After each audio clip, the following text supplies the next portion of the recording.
Your brain is the most powerful weapon in the world. Once you put away your phones and your computers and all that we have nowadays, yeah, it's great. We're up to date. But your brain is the only thing you have when you're going through depression, when you're going through hard times, when you're going through death, real life. You can't Google that, man. You're alone. You're alone. You may have a shrink you're going to, you may have a best friend you're going to, but there's 24 hours in the day where you're alone in this brain, and your brain is talking to you in all kinds of ways, and it wants to control you and pull you in these different pockets. If you can't control your own brain and your brain controls you, you got to tell your brain where you want to go and how you want to go and how you want to get there. You got to control it. If not, it's over. What existed for me was, okay, man, how am I going to make this work? And all I knew back then was hard work. The only way anything gets accomplished. That's all I heard back in those days. You gotta work hard. You gotta work hard. I'm not getting I can't get this paragraph. I can't remember what the is in this paragraph to pass this test to get in the military. Read again.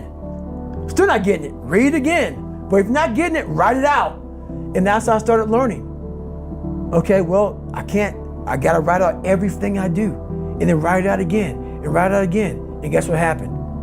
I got it. I can't swim. I'm negative buoyant. Go back again. I can't swim. Go back again. Go back again. Go back again. I got it. I realized if I keep going back and going back and going back until the just becomes, your mind will say, okay, we're gonna figure it out. Because he is not going to stop. It's not like I'm gonna try one more time. No, it's just like alarm clock goes off, boop, we're going back. I can't read right, we're going back. I gave myself no way out, and my mind realized that. They said, okay, we're gonna adapt and overcome now. Like a lot of people say, trying hard. Your mind knows, man. It knows this guy's bull. Me, man, this guy's lying. There's no truth behind it. When I was in Navy SEAL training, people go, how were you there for 18 months? The program was only 6 months long. You were in 3 hell weeks in 1 year. No one's ever done that. How did you do that? I talk about the new norm. When I lived in a $7 a month place when I was growing up for a short period of time, I loved it. I didn't know any different. That was my norm. Once we moved out of that place, we moved to a $236 a month place. I was like, I never want to go back to that little piece of shit.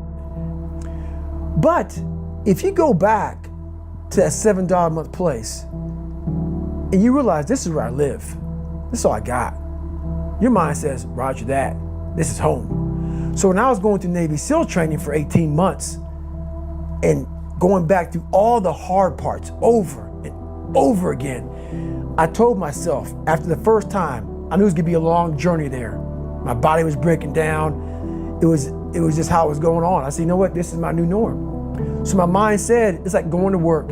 Like you go to work, you put your suit and tie on. I go into suffering every day. Every day, suffering, being broken, duct taping my feet up, stress fractures, shin splints, being broken. This is my new norm. And your mind says, if we're not broken, this ain't normal. We gotta be broken. So then your mind starts to get tougher and tougher and more callous. People go, how did you run on broken feet? Broken shins. My mind knew this is how we operate. We're in Navy SEAL training. This is what we are. I became hell. And that became my new norm. I gave myself no way out. There was nothing outside these walls of hell. Nothing. I love God, but for a short period of time, I became the devil because that was hell.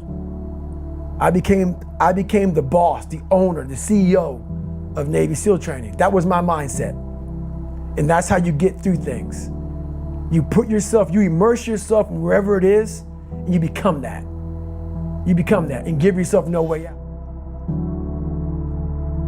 When I was 297 pounds and I was fat as hell trying to be a Navy SEAL, the scariest thing in the world to me, even to this day, was that could have been the rest of my life. I thought then I was trying hard. That's the scariest thing in the world. I thought then 297 pound, working for Ecolab, spraying for cockroaches, making $1,000 a month. I thought that was me at my 100% potential. Come to find out, a few years later, I wasn't anywhere near that. 106 pounds less, graduated Navy SEAL training, went on to do all these other things. Looking back on that, that was me trying hard. That's why people gotta understand, what is in us, we have no idea until we start trying hard.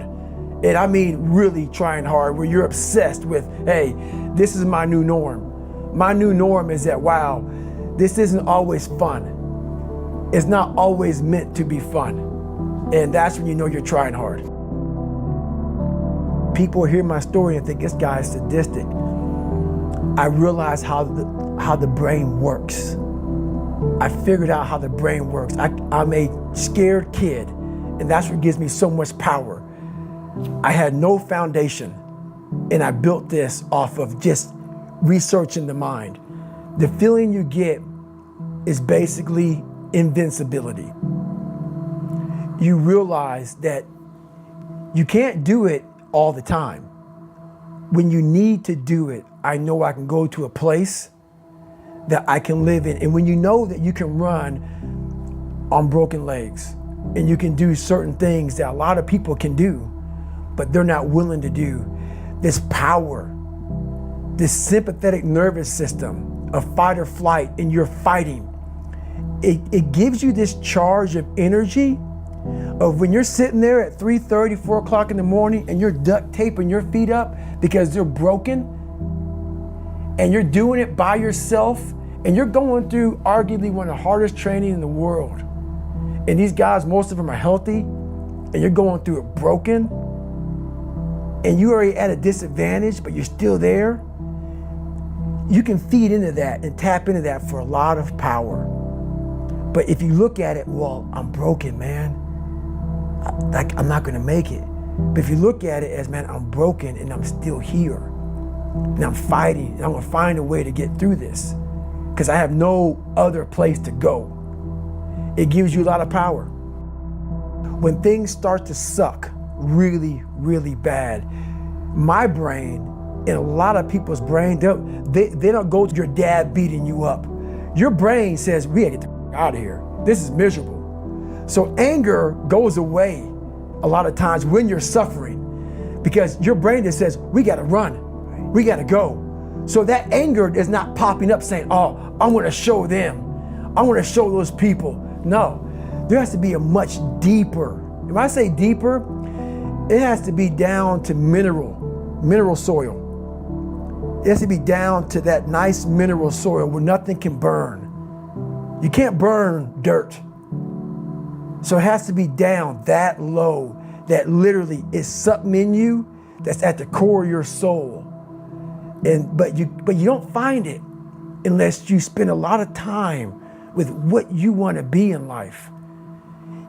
I can't give that to you. Right. You can't give it to somebody. When you find your true passion in life, and my passion for me was like, oh, I want to be, I don't give a Navy SEALs, Army, I don't give a shit. I want to serve my country. I want to be someone that I'm proud of. I want to look at myself in the mirror because I was so disappointed. That accountability mirror I talk about, I was so disappointed in what I saw every day. I wanted everybody to love David Goggins. And a lot of people did. I didn't love myself. But I knew a lot of us want to find peace first. So people say, man, you always talk about this suffering and pain and I'm at peace right now because I went through that. Right? You don't find peace first. If you do, Merry Christmas. More power to you. More power to you. I found peace on the opposite end of finding myself. And no one really finds themselves without going through trials, tribulations, suffering, accountability. And accountability is suffering. Being accountable every day for doing right for yourself, for the people next to you, it's miserable. It's hard. So, even the smallest details.